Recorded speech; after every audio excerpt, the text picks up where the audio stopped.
welcome, Tony, and I can see you're on your iPhone, so I'm very impressed already. How are you? Doing good. I'd like to introduce you to my co-host, Bud. Hi, Bud.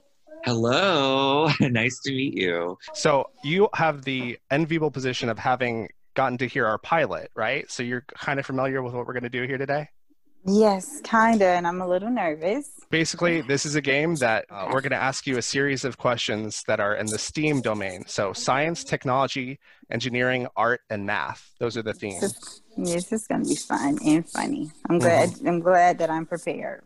And even if you can't get the answer on your first try, you're always going to be able to answer of why this question is relevant to you. So you get to make it up on the essay portion, right?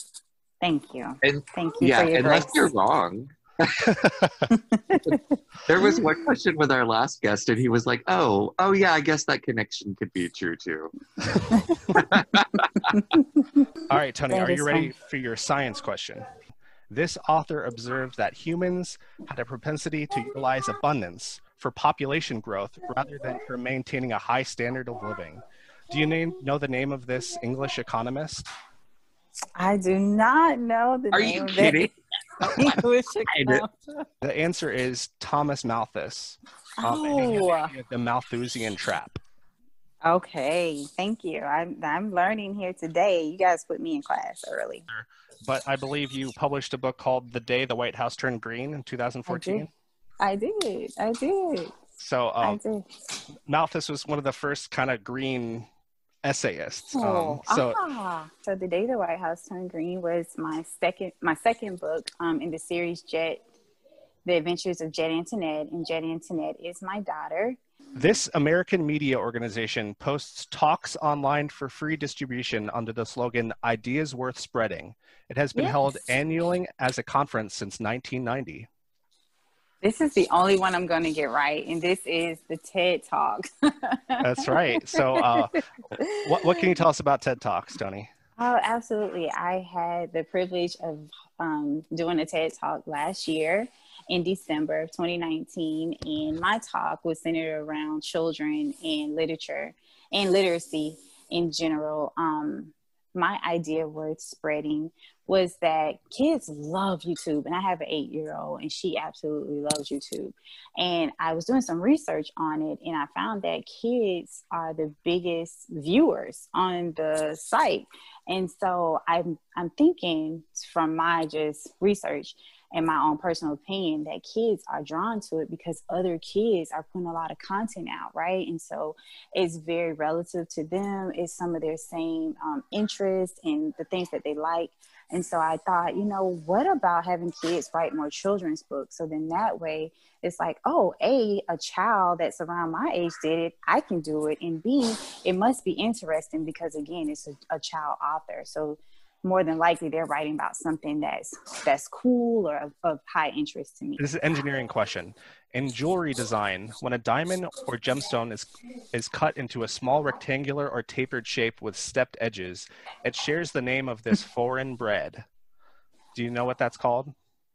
And I really should. I'm just gonna take a guess.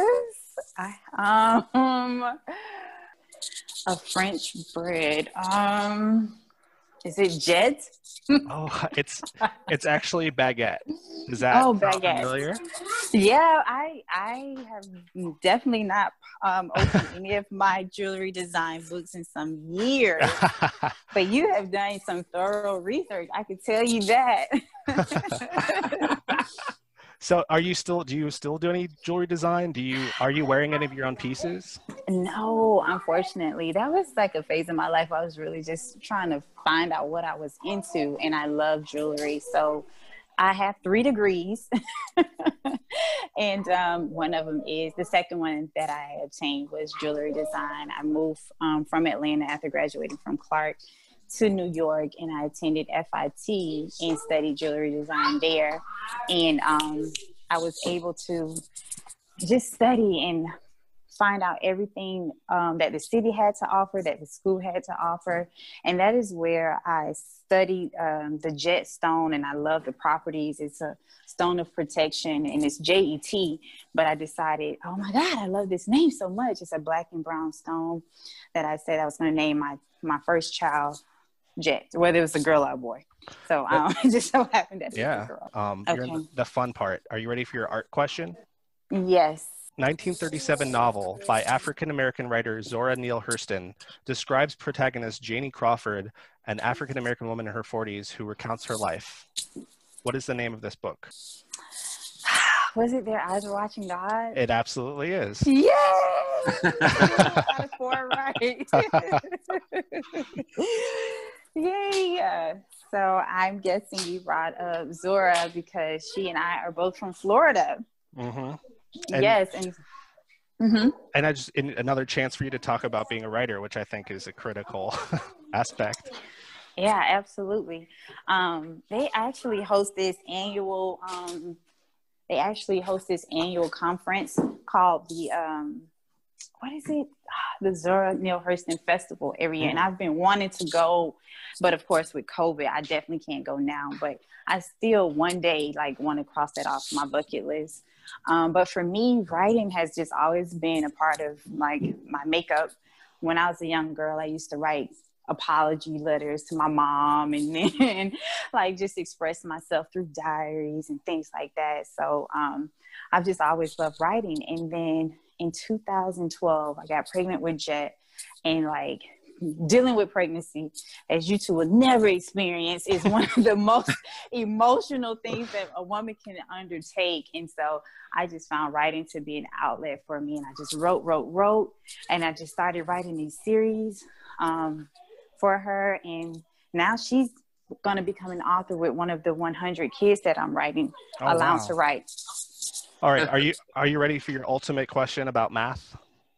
Oh my gosh, this is going to be really funny. Go ahead. Okay. In the equation E equals MC squared, what does the variable E stand for?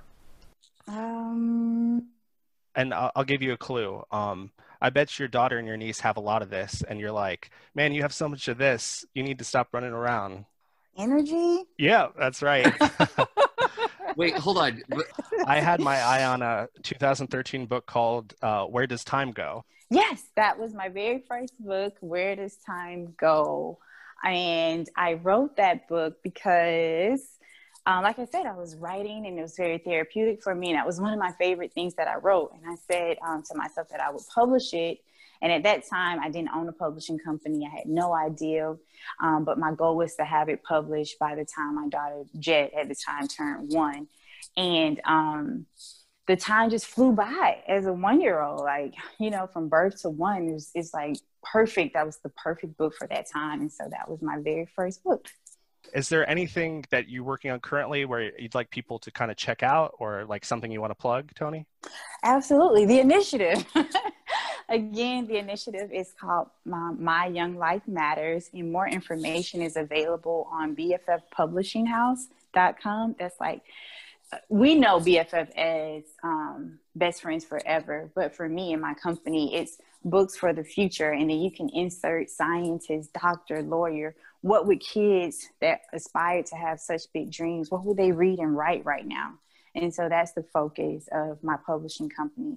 And there's also information about the initiative on GoFundMe, because this is free. We provide workshops, we provided ebooks, e-courses to all of the participants. Me and my team, we put all this stuff together at no charge, and we want to give each child author a book. So of course, if we could have people donate to this cause, that would be amazing. So again, it's called My Young Life Matters, and you can find information on GoFundMe and BFFpublishinghouse.com. Thank you. Yeah, so I appreciate, this was so fun. It made me really, I stood up. I was and I'm pacing in my house. I'm what's the answer? What's the answer? You guys kept me on my toes.